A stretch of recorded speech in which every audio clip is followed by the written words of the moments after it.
Hi అండి. ఖమ్మం జిల్లా రాజకీయాల మీద నిశ్చితమైన అవగాహన ఉన్న బీమ్యాప్ వెంకన్న గారు ఇప్పుడు మనతో పాటు ఉన్నారు. వెంకన్న గారు నమస్కారం. నమస్కారం అండి. వెంకన్న గారు ఇప్పుడు ఖమ్మం జిల్లాలో అంటే తెలంగాణ రాష్ట్రంలో ముగ్గురు మంత్రులు ఉన్న జిల్లా ఇదొకటే. ముగ్గురు కూడా ఉద్దండులైన మంత్రులు. అంటే ఒక్కొక్కరికి ఒక్కొక్క అడ్వాంటేజెస్ ఉన్నాయి.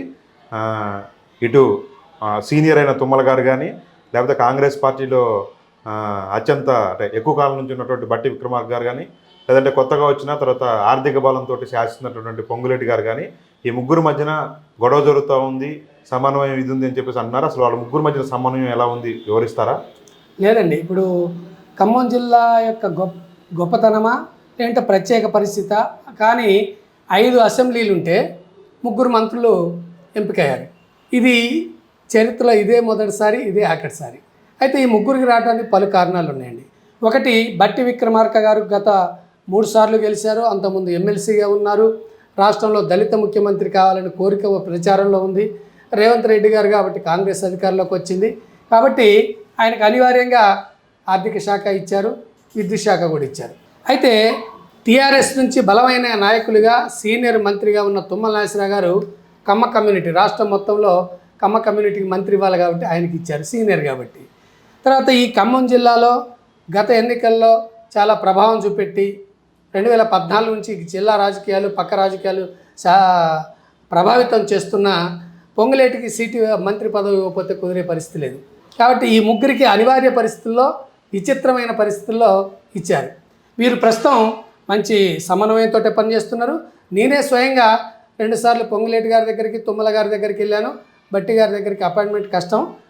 అయితే ఆయన గారు వాళ్ళిద్దరు స్వయంగా అన్నది ఏంటంటే, మా శాఖలో ఉన్నాయి, మేము హెల్ప్ చేస్తాం, కానీ వాళ్ళ శాఖలకు సంబంధించినవి కూడా మేమే రికమెండ్ చేయం, కానీ మేము ఆ మంత్రుల దగ్గరికి పంపిస్తాము, ఇతర మంత్రుల దగ్గరికి కూడా చెప్పారు. ఈ జిల్లాకు సంబంధించింది కూడా అదే చెప్పారు.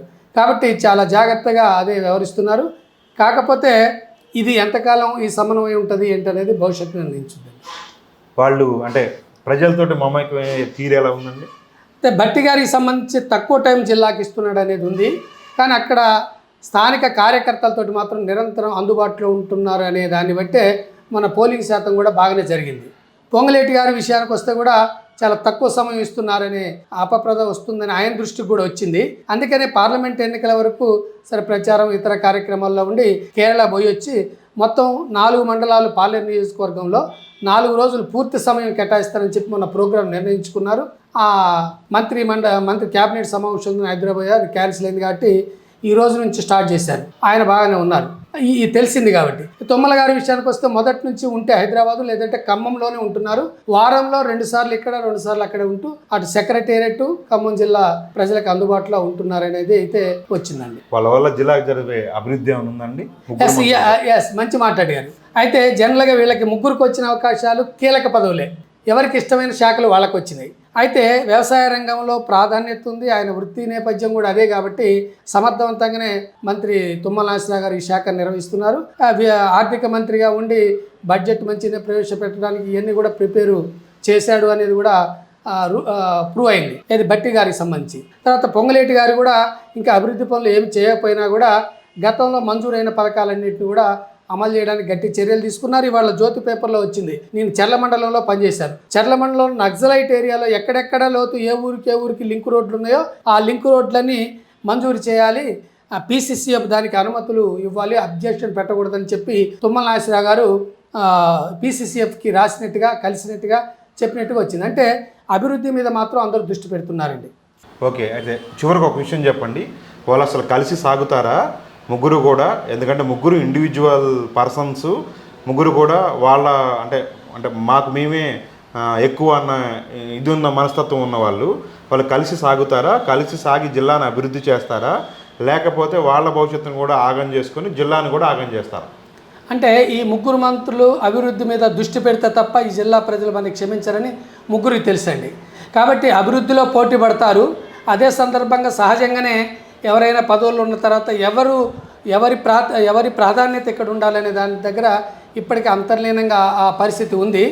అయితే ఇది గుంభనంగానే ఉండి చివరి వరకు ఎవరి యొక్క ప్రాధాన్యత వాళ్ళు చూసుకుంటూనే అప్రతిష్ట పాలు కాకుండానే చేస్తారనేది ఉంది. ఎందుకంటే ఇక్కడ జిల్లా అధికారుల విషయానికి వస్తే జిల్లా హెడ్ క్వార్టర్లో ఉన్న తుమ్మల నాగేశ్వరరావు గారు నేను హెడ్ క్వార్టర్లో గెలిచాను, నా మాట వినాలని ఎవరికైనా ఉంటుంది.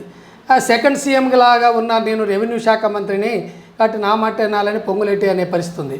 బట్టి గారు డిప్యూటీ సీఎం. ఇక్కడ కొంత ఇబ్బంది ఉంది. కానీ ఏ ఇబ్బంది ఉన్నా కూడా సరే ఫ్యూచర్లో ఈ పార్లమెంట్ ఎన్నికల రిజల్ట్ వచ్చిన తర్వాత ఏం జరుగుద్దని చూద్దాం. టోటల్గా జిల్లా ప్రజలు చైతన్యవంతమైన ప్రజలు, అమాయకులు కాదు కాబట్టి, వీళ్ళు కూడా అనుభవం ఉన్నవాళ్ళు కాబట్టి ఖచ్చితంగా సరే ఇంటర్నల్గా ఏదైనా అసంతృప్తులు ఉన్నప్పటికీ బహిరంగంగా మంచిగానే చేసి చివరి వరకు కూడా జిల్లా ప్రజల మెప్పు పొందుతారనేదే నేను అనుకుంటున్నానండి. ఓకేనండి, వాళ్ళు కూడా కలిసి ఉండి ఖమ్మం జిల్లాను మంచిగా అభివృద్ధి చేయాలని కోరుకుందాము. వెంకన్న గారు నమస్కారం. నమస్కారం అండి.